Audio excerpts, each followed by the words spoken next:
have this panel here today to discuss Don Kernodle. We have some of his tag team partners, some of his friends, and they're going to talk a little bit about what they remember about this great man, this great wrestler. And we're very pleased to have Dan Keister, who's a great wrestling historian and fan, and he is an audio contributor to the New Japan coverage on the Pro Wrestling Torch podcast.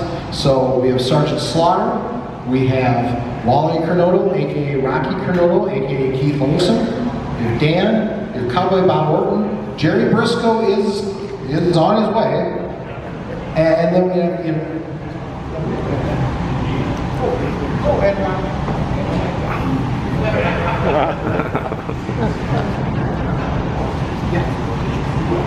I still don't know how old he is.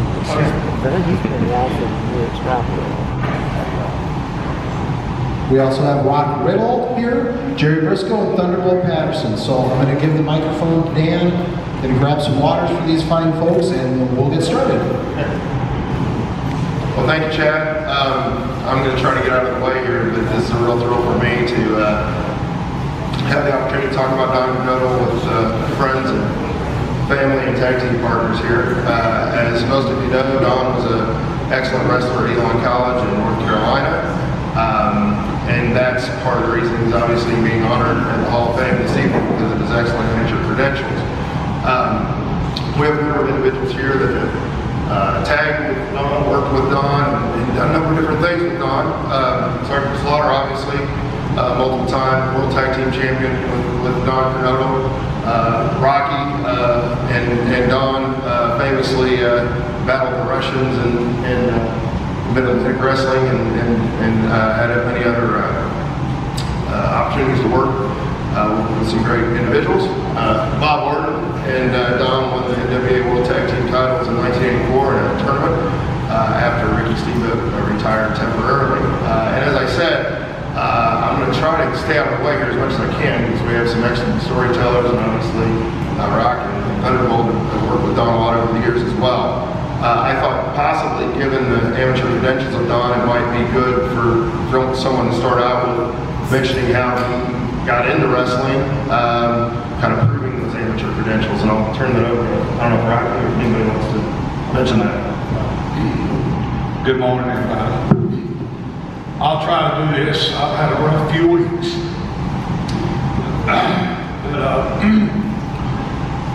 Don wrestled 4 years in high school. He lettered every year. Then he went on to Elon College, wrestled 4 years. But how he got started in his business, he was 7 years old when he first seen him wrestle on TV with my father. You'll have to bear with me.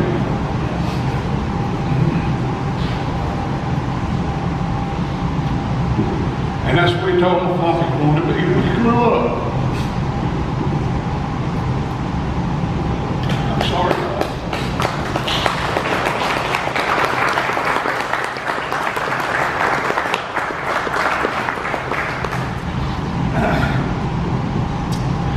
And on his journey, we only lived a couple miles from Jim Crocker Promotions, which was in Charlotte, the office.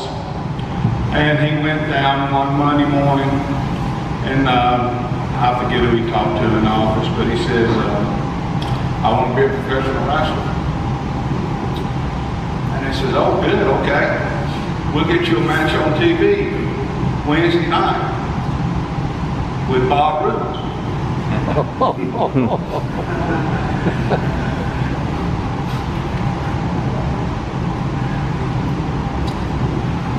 And Don was a good amateur wrestler. And at that time, they had a deal going where if you lasted 10 minutes with Bob Roode, you got $10,000.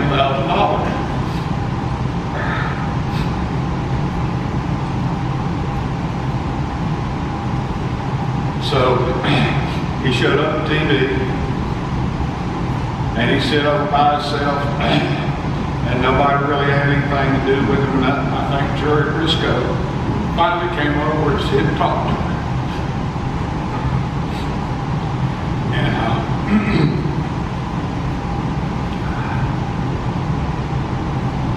So, had the match. He lasted 8 minutes.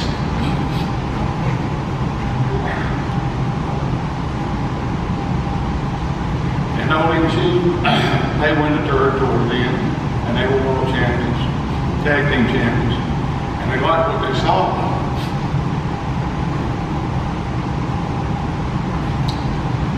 And they knew right away Don Kernodle was a tough man.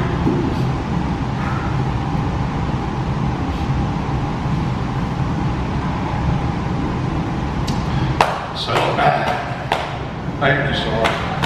I needed that. So they told him to be in Charlotte on Monday morning. They said, we won't punch you in the face, we won't break any of your bones, but it'll be the hardest thing you ever done in your life.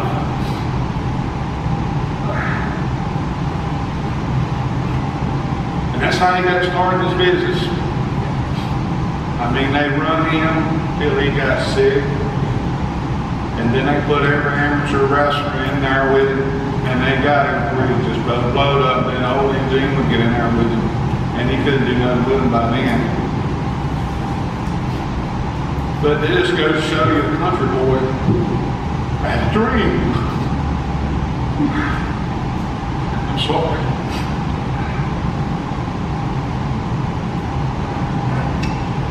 And I know a lot of people's been talking about families.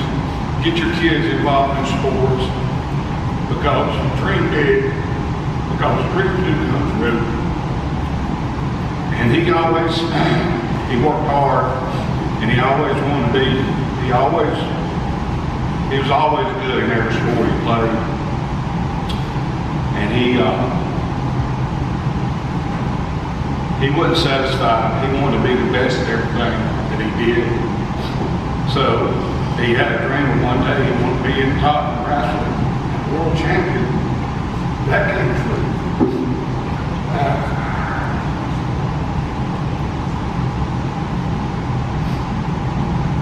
So it was a hard road for Don Kernodle getting in this business, but he hung in there. He was tough. And he became a legend. And I'm going to take a little break right now and let Sarge maybe talk something. I'm going to have to regroup here. I'm sorry, y'all. It's just, I've had a rough few weeks. Doing great. Doing great.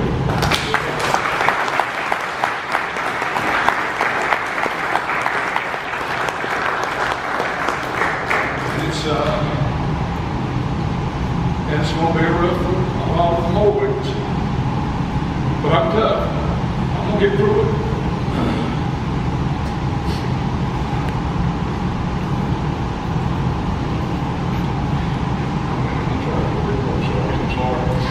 For me, it wasn't that hard for me to get in this business. Because I knew somebody.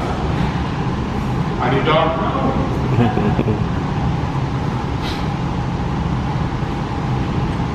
And he'd been in a car accident. And he planned on starting training me. But the doctor released him. And we only had 3 days to work with me in the ring. And he worked with me 3 days in the ring. And then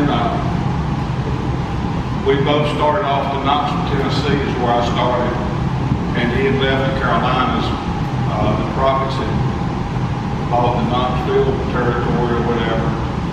And Mug Senior was doing the book.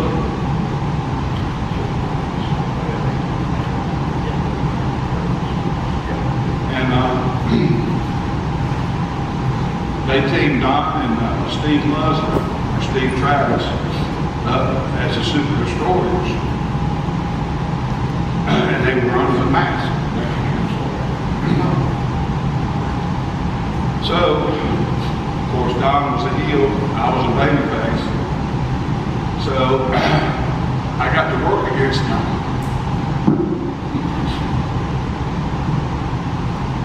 A lot. And that was my basic training about learning this business. Was working against him. That was my training since he wouldn't ever train me, but just 3 days. And it just, I've been going with it for years, and I've watched, and it just come natural for me.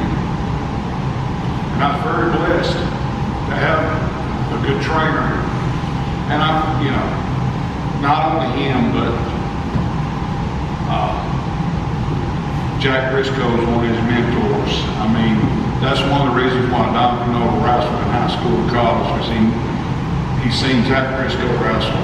And he knew Jack Brisco was an two-time NCAA champion. And that's what motivated him to become a professional wrestler. So, and like I say, I wrestled him in tag matches many times against him, and that was my training in this business.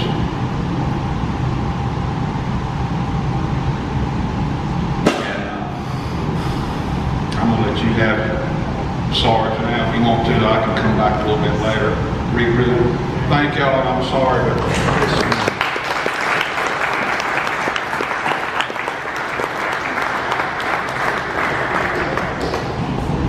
it's tough, and I apologize, but I'm gonna get through it. Thank you very much.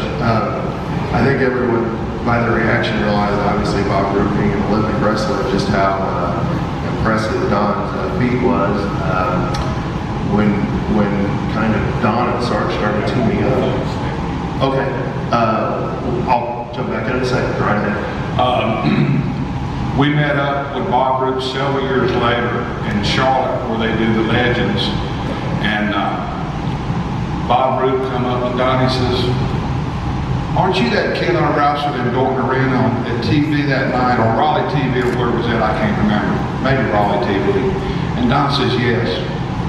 And Bob Roop told him, he says, "If you'd have lasted another 30 seconds, you would have beaten me." I was going to mention that takes a tremendous amount of, obviously, discipline and hard work to have the caliber of wrestling that Don had. When he and Sarge kind of built a team together, it reflected real life, I feel like, as Don kind of proved himself and improved gradually. I don't know if Sarge wants to start with that, or I know you can tell a lot of different stories, so I'll turn it over to him. Oh yeah, I met Don Kernodle in Atlanta, Georgia, and I had just come in, and I wrestled him a couple times on some shows, and unfortunately I got a call that I had to leave. My mother got sick, so I had to go back to Minnesota and leave Atlanta. And so on my way out, I told old man, who was working with her, I said, that young boy there, Don Kernodle, he wasn't that young, but he looked so young. I said, let me do him a couple favors on the way out, and then I'll be back. So Don and I got to wrestle each other a couple times before I had to go back to Minnesota. But that's where I met Don. Of course, we lost track of each other because I didn't come back to it. I just stayed in Minnesota for a while. And then later on, down the road, after my first tour of WWF back then, Mr. McMahon Sr. never wanted you to stay too long, especially the villains wanted you to kind of just come in and out. So he came to me and said, "Sorry, you're doing great, but I need you to go. You have to go." I said, "Did I do something wrong?" He said, "No, it's just the way I do it. I feed Bruno, I feed Bob Backlund, all the villains, and I don't want to oversaturate you because you're somebody I want to bring back." And so I headed down to Charlotte, and that's when I ran into Don again. And he was, of course, this is 4 or 5 years later, and he had progressed and was a heck of a performer in the ring. He would come out and kiss the babies and hug the grandmas and shook the hands with everybody, and everybody just loved Don. And so I got to thinking, what a way to get some real heat on Sergeant Slaughter than to take their local hero. Everybody knew Don, grew up in North Carolina, wrestled at Elon, and so what a way to put some heat on Sarge by taking their good guy and making him a private. So we were in Columbia, South Carolina, and I told the referee, Don had the first match, did what I just said, hugged all the ladies around the ring and kissed the babies and got in and did a heck of a match. So he got done and he came over. He said, the referee said you wanted to meet me. I said, well, I don't know if you remember me, in your plan. He goes, yeah, I remember you. So I said, well, I got this idea. I'd like to get a private that I want to take and put into my, I guess, my brigade and see if you want to go the other route. If you like to go from being a villain or a hero to a villain. He goes, well, I don't know about that. I said, well, give it some time, give it some thought. And he took about 20 steps back to the other locker room. He turned around and he said, you know what, Mr. Slaughter? And I said, yes. He said, I'm tired of being the first match every night. Maybe it's time for me to make a move. I said, well, that's totally up to you, but if you want to give some time to think about it, he said, I've already given it some time and I'm ready. I said, well, this was a Friday or Sunday or whatever, and I said, well, meet me Monday in Charlotte. We'll discuss it over lunch. So we got together and we talked, and I gave the whole rundown of what I wanted to do. And so that's kind of how we basically did it. And once he agreed to do it, I went to Ole Anderson, who was running Charlotte at that time. I said, I got this idea to get a private. Well, who do you want to use? I said, Don Kernodle. He goes, Don Kernodle? As a villain? I said, yeah, just let me do it my way. He said, okay. So every night on television, when we do television, I always had to team up with Johnny Weaver, who was another fan favorite. So the two of them were always in tag matches for about 6 to 8 weeks that I laid this out. And so I would go out and watch the match. And of course, David Crockett and Bob Cowell, what's Sergeant Slaughter doing out here? I don't know. What do you think he's doing out here? And I'd walk out. Next night they had a match. Here I come, about halfway through the match. What's Sergeant Slaughter doing out here? I don't know. What do you think he's doing out here? So this went on about 3 weeks. 4th week, I go up to the ring. Johnny Weaver's in the ring, working with someone, and I tap down on the leg. He looks down at me. Come here. I want to talk. I ask you something. Get away from me. Get away. I'm going to tell you something. Oh, no. Get away from me. So, okay, so I walk away. This went on for, like I said, 6 to 8 weeks. Finally, that 8th week, I go out there. There's something going on. Sergeant Slaughter's up to something. He's talking to Don Kernodle. So finally, I go up to Don. You and me. Johnny Weaver's in the ring. All of a sudden, Don jumps down, walks off with me, leaves poor Johnny Weaver in the middle of the ring, and we slaughtered him. Sorry about that. We slaughtered him, and those people were hot. Just the studio crowd. They started coming after Don. They were jumping on him before you get out of the studio. And that's how it all kind of started. but that's just a touch of how Don went with me, and we started our journey. And Jimmy Crockett said, "You guys are unbelievable.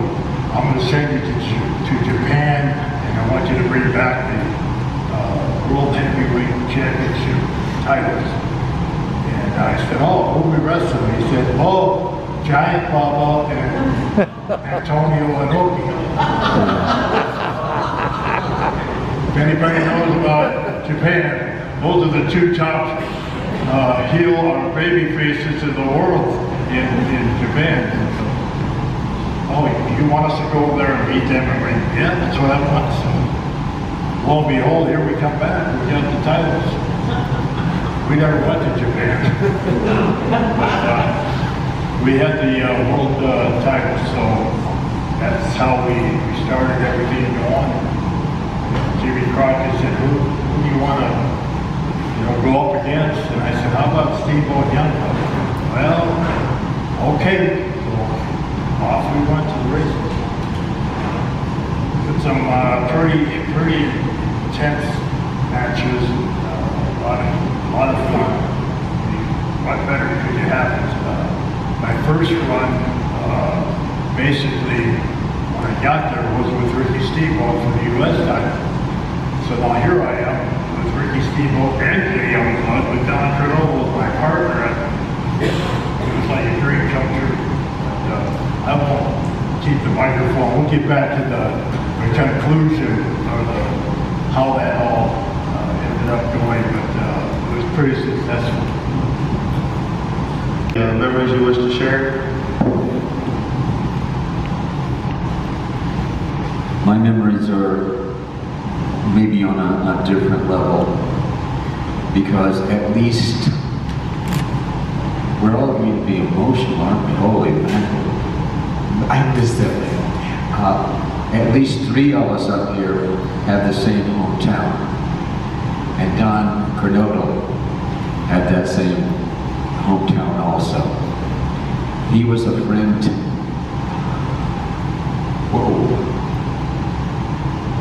He was a friend of the family, and even though I left that place a long time ago, I would come back, and when I would come back, a lot of times I would run into Don.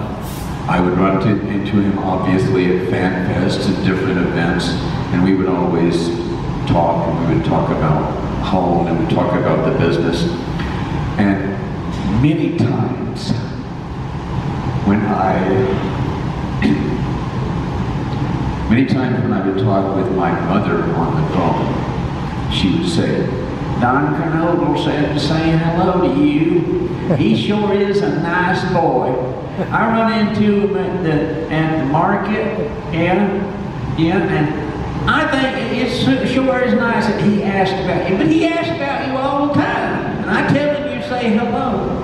So what I want to tell you about the man is he was a beautiful human being, a magnificent person who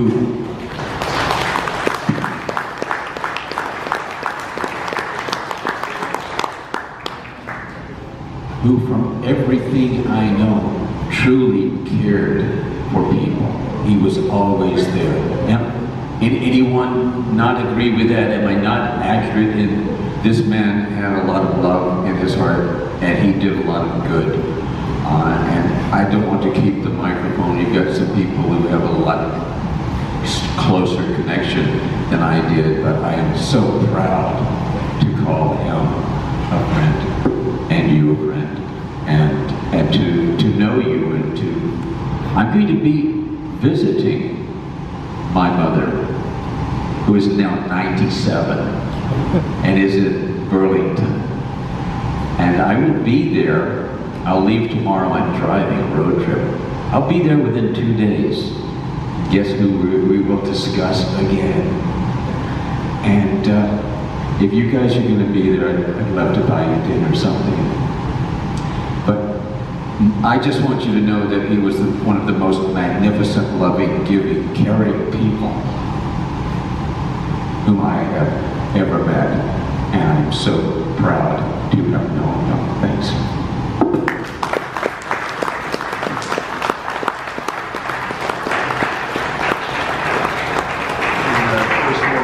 I believe Don served as a deputy sheriff, serving the community admirably.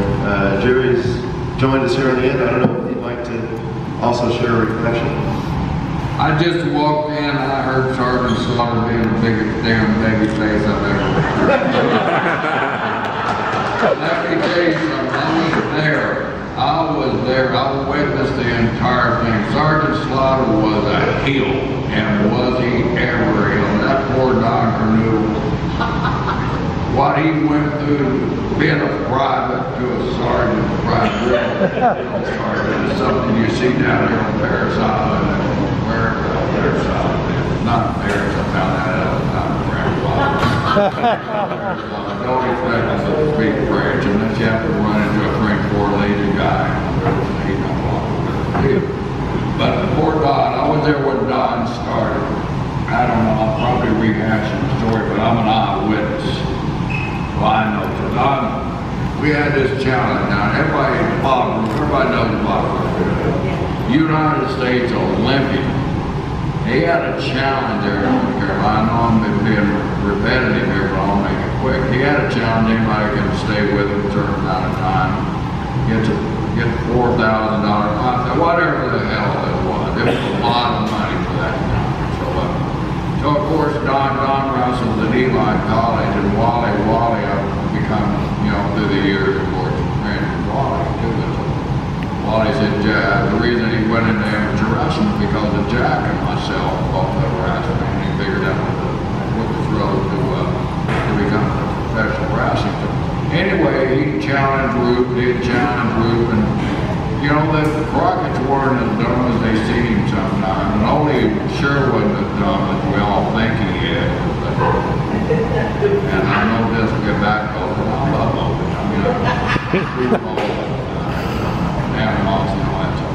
But anyway, only probably dumb. That's enough. So anyway, they did some checking on Don. Don was a North Carolina champion, got a scholarship, Eli College, which is a lot like this Cornell College. You have a pretty decent damn team there at Cornell College.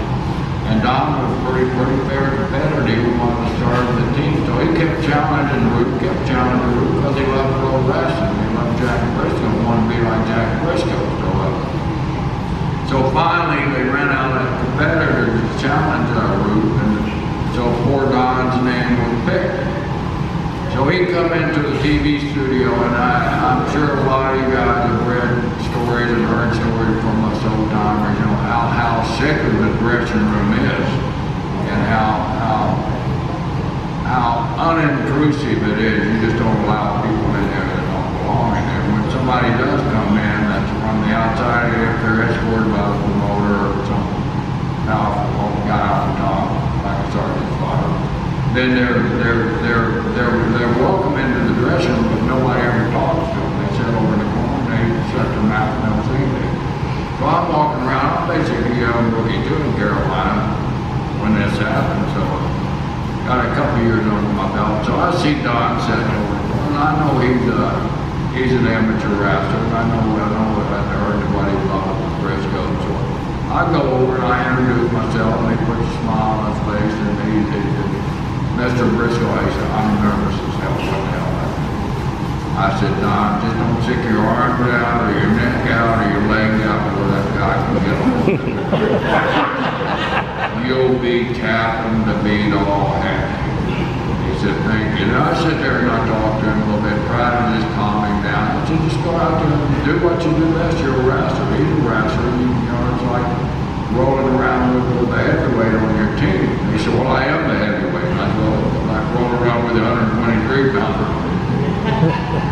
But in this case, Roop weighs about 280, so he's not 120 pounds.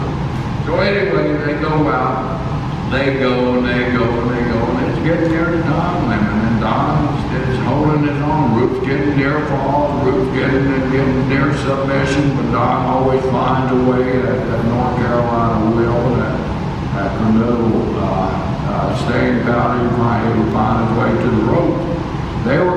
at a time, and finally Ruth just, you know, one final last big surge. Ruth puts it on him, and he gets for 1, 2, 3.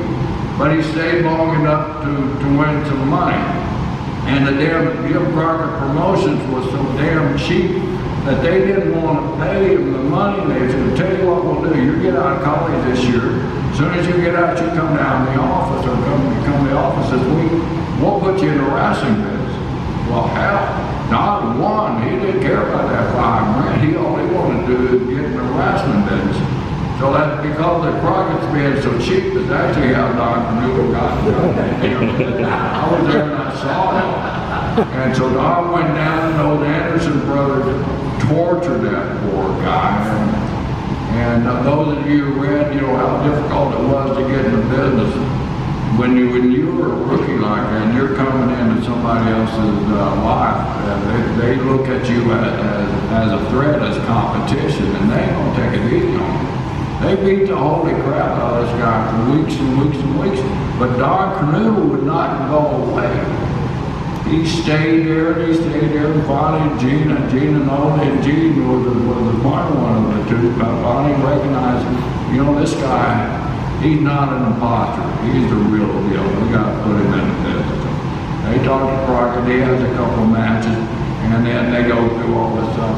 Then I'm going to go jump over there with Mr. Nice Guy.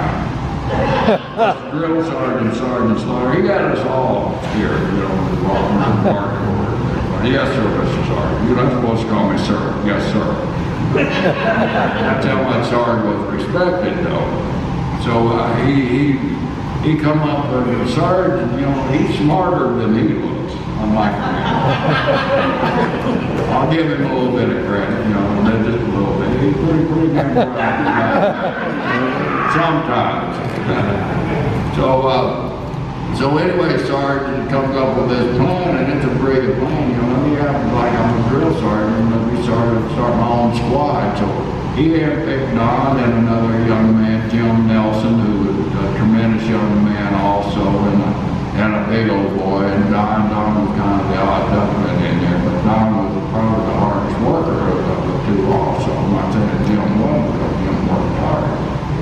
But after they became a tag team, my brother and I were just developing ourselves there as a tag team. So Crockett decided they're going to put Kernodle and Sarge against us, and we'll get them ready for the big guys, young boat, young blood and steamboat. So what that means, get them ready, it means we're going to get our ass beat every night with Sergeant Slaughter and Don Kernodle. Of course, we're businessmen. We jumped on the opportunity to do that, to be in the ring with Sarge and everything. But Sarge and Jack always got along real well.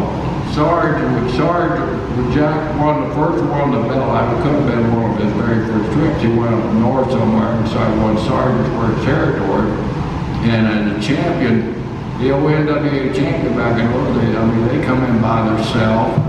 Usually, when you get out through your match, you walk in the dressing room, you know, you've had a good match, you look for somebody to congratulate you.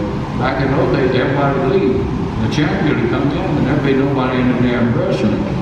Well, Sarge walked in the dressing room in the beginning of the night, and he looked like a country boy. But he was beautiful Bobby Remus there. Whoever come up with that name, beautiful Bobby. Better than beautiful Bobby. But anyway, Jack took a look at him, and Jack liked what he saw. Walked over and introduced himself, when usually the other guy introduces themselves to the champion, but Jack was a little bit different cat than most guys. He walked over to Sarge and hey Sarge, you know, you live here? Yeah, you got transportation? He said, well, I'm stuck here for a week. I know nobody. He said, would you mind if I jump in with you? Sarge said, all I got is a pickup truck. He said, I don't mind. And he said, if you don't mind riding in a pickup truck and listen to country music. Country music, Jack, you're my type of guy. So Jack and Sarge developed that early friendship. Then another territory, and the same thing happened there. Jack called Sarge. So Sarge and Jack had that relationship right off the bat. And Jack developed a trust in Sarge, and I kept telling Jack how wrong he was about that. Well, anyway, we make it to North Carolina, and we're working with Sarge and Don. And so Jack and Sergeant would get out there and, you know, we're all wrestlers. So Jack would let Sergeant throw him around Farmer's Carry and double leg him and all that stuff. But at the third time, Sergeant Farmer's carried Jack. He looks over at Kernodle and says, Don, there's nothing to this guy. Why is everybody afraid of this man? So he goes and attack me, and so he goes over to attack Don, and Don comes in and tries to do the same thing that Sergeant does. Wrong, mistake. Jack decides, you know, it ain't gonna happen like this. So Jack elbows Don a couple times, puts his nose in like 3 different directions to match Jack's nose, and so that's the kind of guy, Mr. Nice Guy, Sergeant Slaughter, what a beautiful Bobby was. So we had a great experience with Don, and later on we become friends. Then I go down to Florida, and I decided to come back to Carolina. And in the old days, the promoter, when you were coming in, if you had a plan for you, bring you in for a couple of weeks and, you know, build you up a little bit, and then you go away, and then you come back. So I come up for a couple of weeks, I had nowhere to stay, and Dr. Kernodle was the first one to come up to me. Hey, you don't have to stay at a hotel. I got a 2-bedroom apartment. I think I took Wally's bedroom. And he said, stay with me for whatever you need. So the kind of man that Don was, he welcomed me into his house over there, took care of me, took me to meet my ride, and took me on the trip that I needed to go on. And we developed a close friendship, that lasted forever. And I couldn't wait, you know, to do. Back a few years ago, they used to have these big fan fests in North Carolina, and had a great prize sheet to put them on. Great promoter, and they ran a great event. So Greg had us up, and I knew I was going to see Don, because Don was at every one. I couldn't wait to see Don, because Don was one of these guys. No matter how long it had been in between seeing him and everything, when you saw him, it was always the same. It was always a big smile on his face, a big hug for you, you know, how you doing, and just make you feel so good about yourself, telling you, how much he admired and respected you. And on the same token, the respect that we had for him was the tournament. They ended up having this program with Ricky Steamboat and Jay Youngblood. And folks, I'm telling you, it's set every day. I don't care what that damn Ric Flair says. He's a lying son of a gun. Anyway, when it comes to exaggerating houses, and you know that, you know, with a $5,000 house, Ric Flair is a $100,000 house, but I spent $150,000 that night in town, you know. And he would. And so anyway, they broke every record there was in the Free State area of Jim Crockett promotion. And then Nice Sarge, he takes off and goes up north and makes his fortune up there working for the Empire up in Connecticut there. And so they stick Jack and I. Now we got to follow Kernodle and Sergeant Slaughter with Ricky Steamboat and Jay Youngblood. Well, we're baby faces and they're baby faces, so we got to devise a little plan.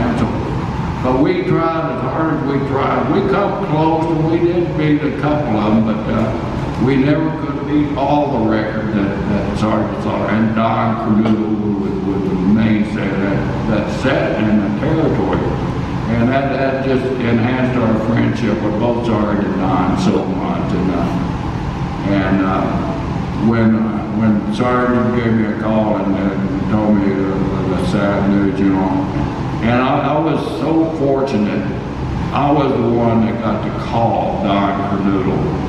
I called Sergeant first, and I asked Sergeant, do you want to call him and tell him that congratulations? He said, I think it'd be more to Don if you would call him. So that's a nice part on Sergeant's part that I was allowed, but I offered Don the opportunity to do it, or Sergeant the opportunity to do it first, but he insisted that I did.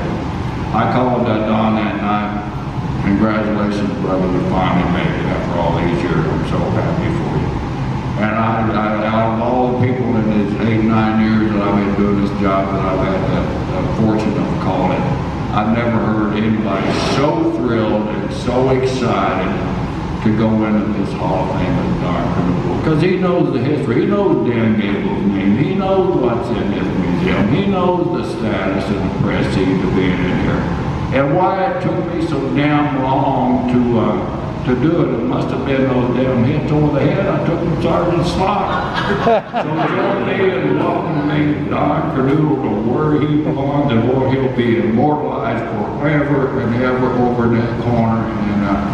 And there couldn't be a finer guy going up there. So I'm so proud that Wally's here to share the moment, and that Bob's here also to share the moment with him. The great Olympian that he had a challenge to get into business, couldn't make it because of other obligations, but he sent his love and his respect and the respect. You can't find a nicer guy than what Don Kernodle was and the entire Kernodle family. So Wally, thank you for being here. You know my love for you and your brother is forever lasting, and I'm just so proud that I'm a part of Don Kernodle being inducted in this wonderful Hall of Fame. Thank you.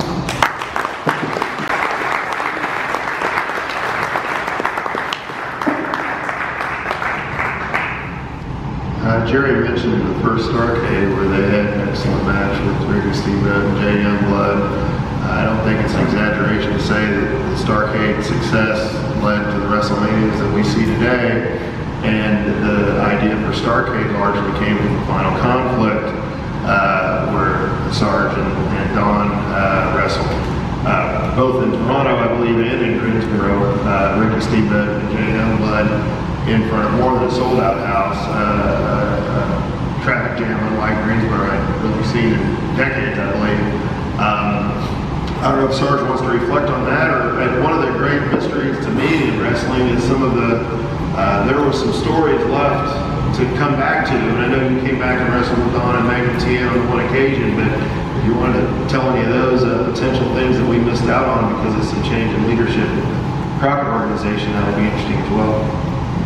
Well, by the time we got to the final ending of our program, Dory Funk became the booker in Charlotte. So Dory just said, "This is the easiest job I've ever had. You guys do everything, and all you gotta do is worry about the rest of the field." But the whole premises behind the whole tag team was to put heat on Don. I already had it. And putting that heat on Don, as I said, put more heat on me. So there were little incidents where on television one time I had my wife draw a picture like a 7-year-old would do. His name was Tommy Peterson. And so we did a thing on television where Bob Cottle said, Steve-O Youngblood, someone sent a picture in for you, and it showed, it was before we did the title match in the Gage, Greensboro, of Steve-O and Youngblood holding up the world titles with their feathers and their blades on, and they couldn't get over this little boy through this picture, so they put it up on an easel. Took off their leg, took off their feathers. Bob, Cottle, please make sure that Tommy gets these gifts because we just think that's the greatest. And they left it there the whole hour. I said, keep putting the camera on there every once in a while. Keep putting that camera on that. Say a little bit about it. So, end of the hour, here Don and I come to do our promo. We're doing our promo, I turn around, I look at that easel, and I see that picture, I said, now what is this? Who drew this? Oh, no, that's not yours, Sergeant, I don't want it. But who drew it? Oh, Tommy Peterson. What's his feathers? Well, that's the gift for Tommy. Oh, it is. Well, how about this, Tommy Peterson? I ripped up that picture, and even my wife cried a little bit. She worked so hard on that picture.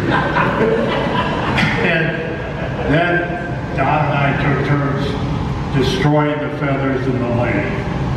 And I'm telling you, we had to wait quite a few hours to get out of that studio that night. They were waiting for us. finally we snuck in somebody's trunk and got out of town. Long story short, the whole program was ending in Brisco, and the Highway Patrol told Don and I one night that 17,000 cars, not people, cars were turned away. That's what they estimated. Can you imagine? But before we went there, I told Jimmy Crockett, Jimmy, you know, there's a building right next door to Greensboro Coliseum. Why don't you rent that building and get a closed circuit? And we didn't have pay-per-view back then. He said, oh, I don't know, Sarge, you know, the advances in that green. I said, they don't do advances here. What are you talking about? It's going to be hot. You're going to miss out on it. Oh, okay, well, of course, 17,000 cars being turned away proved my point. But the whole idea was, we're going to do Steve Youngblood a favor, let him take the titles. That was in between the NCAA basketball tournament. If you know anything about the Carolinas or college basketball, that's the hottest thing going. So the date was open in between the playoffs to go to the NCAA. So we booked that Coliseum.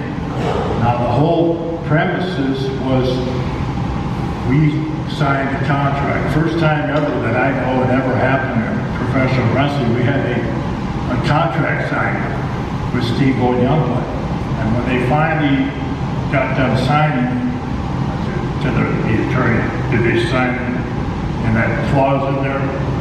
Oh, okay, yeah. What was the clause? What's the clause? Well, if you lose, you can never wrestle together as a team again. What? Well, wait a minute. We didn't know about that. Well, what are you, yellow? What's the matter with you?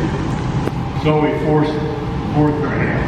And, of course, the result was that they won. But we were allowed to have a rematch. And the rematch was to take place the next week because the Coliseum was open again. And I told Jimmy, book that Coliseum for the next week. He said, why? I said, because we're going to have a rematch right back there. I go, what? So the whole thing was that they were supposed to, you know, come on TV. We're all beat up. They're, you know, can't walk. We got the titles. We're happy. We're going to Hawaii. We're going on vacation. This whole thing was with Slaughter and Kernodle. We need a week off. Here we go. Yeah, you can have your week off, but as soon as your week off is over, we're having another match. What do you mean another match? Well, didn't you read the fine print? Well, what was the fine print? We have another rematch in Greensboro Coliseum. Oh, well, what you told me? We want a vacation. Well, you're on vacation. When you come back, you're going back into a cage match with Don and I. In the Greensboro Coliseum. What? And guess what? It's 2 out of 3 this time. That place would have sold out again. But Jimmy Crockett sent us to Richmond instead. Didn't have the same. And it was like a month later. Because they were getting ready for the Brisco. So, but that kind of is what happened. And just to think of, you know, we had 5 matches on that card. 5 matches. And Ric Flair came to me and said, Sarge, would you mind if I go on before you guys?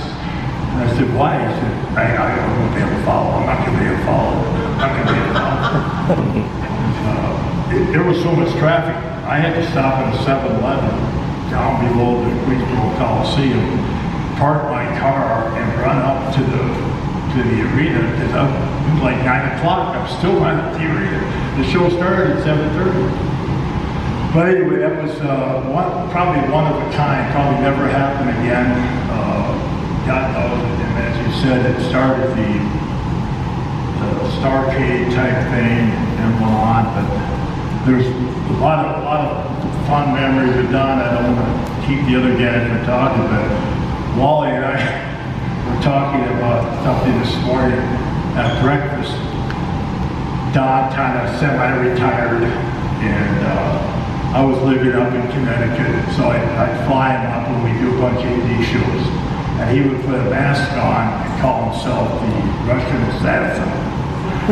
So a good friend of ours, whose name was Victor, was the owner of a restaurant up in Connecticut. And a few weeks before we went up to have this match, we're playing horse out in the back of my house. In the game of basketball horse. And Don was a great shooter. He would never miss. He couldn't dribble or anything, but he would never miss a shot. So Victor was a semi-professional basketball player. So he beats Victor at a game of horse several times.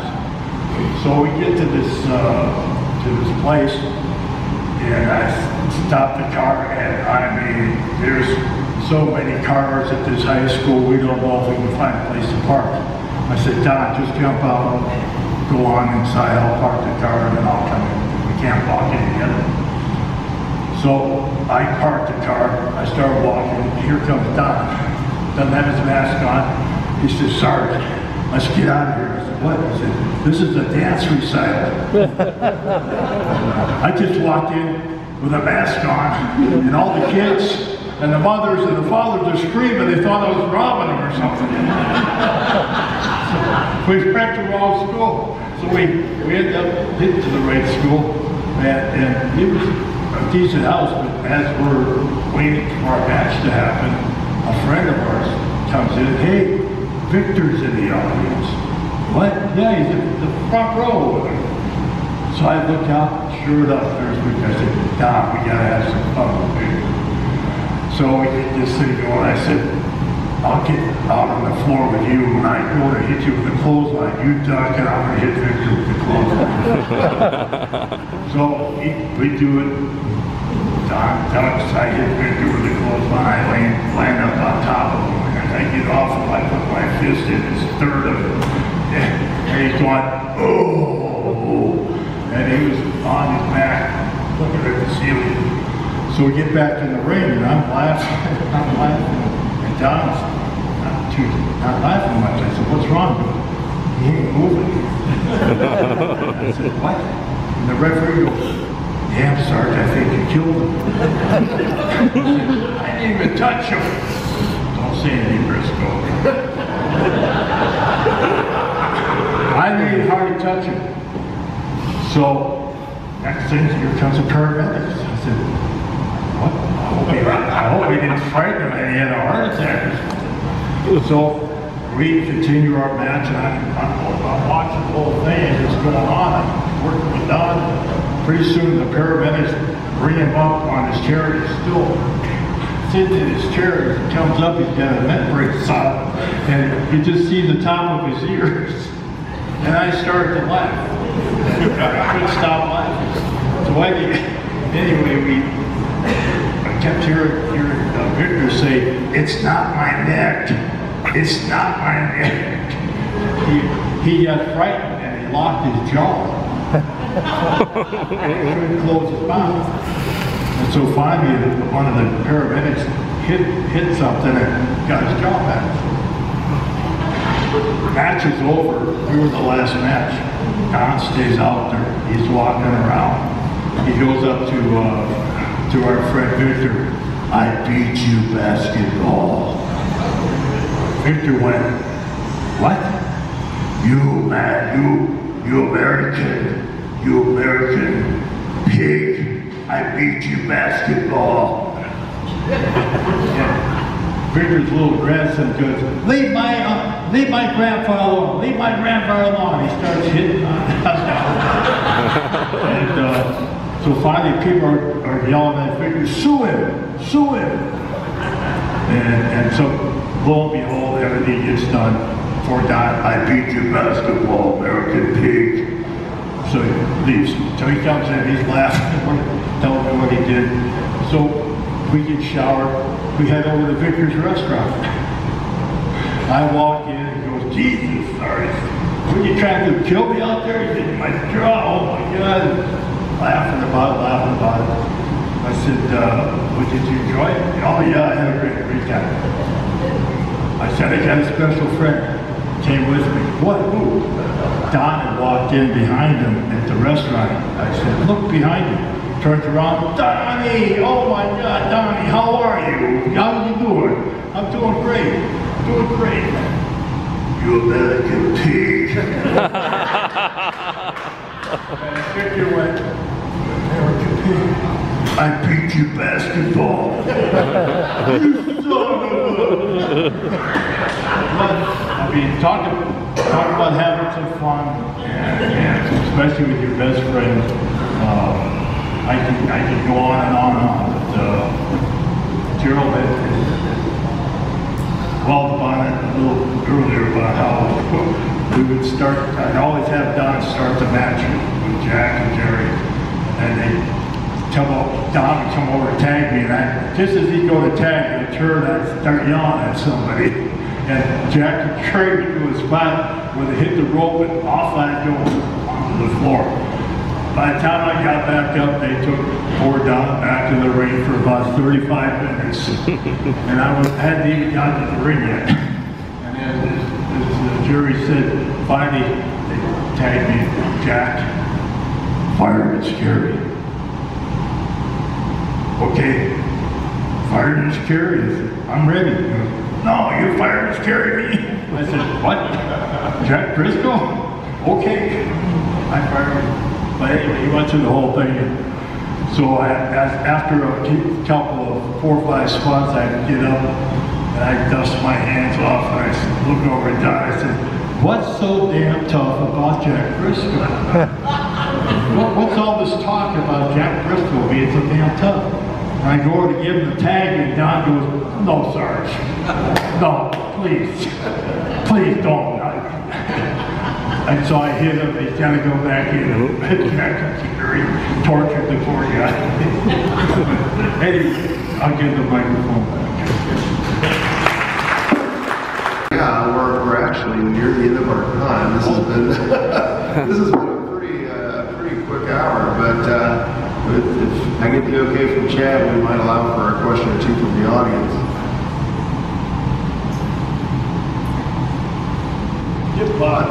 Yeah, and we might have Bob get some reflections here.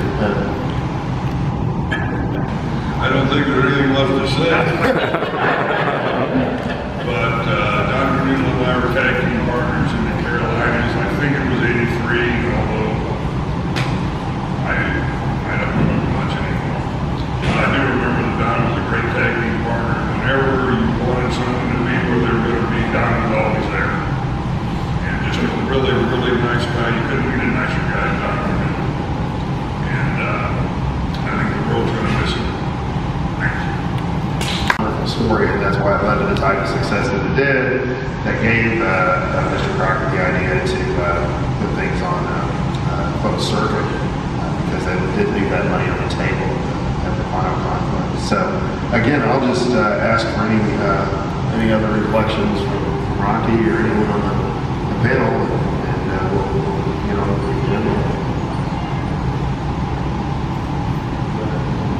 Well, I had talked to Don several times before all this other thing happened, and kept asking him, are you going to be able to go to Waterloo because of the COVID? It got canceled last year. And so he kept saying, yeah, I want to go.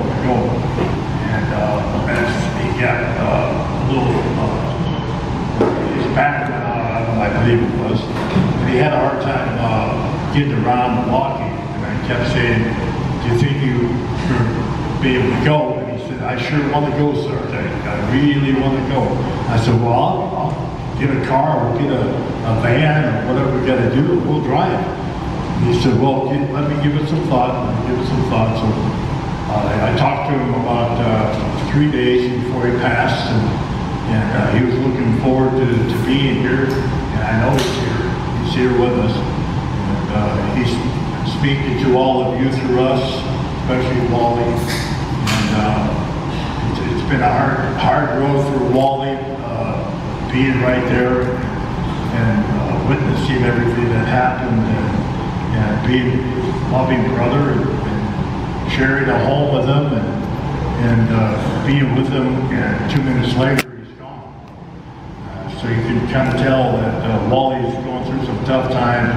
As I told him, there's no time limit on grieving, and just keep Don your thoughts and every day, which he does, and it'll take a little time. You know, just know that he just wanted everything to be okay. You know, so that's why he's not here, because he was thinking he was a burden on us. And that's the last thing you wanted to be, was a burden to anybody. So God bless Don Kernodle, and God bless all of you for being here to let us have just an hour to talk about something that's going to take a lifetime to tell about Don Kernodle, because he was one of a kind. There wasn't anybody I had more fun with, trusted. I mean, I'll have to write a book someday and put a chapter in there about my trips and times with Don Kernodle, because they're one of a kind and never be duplicated.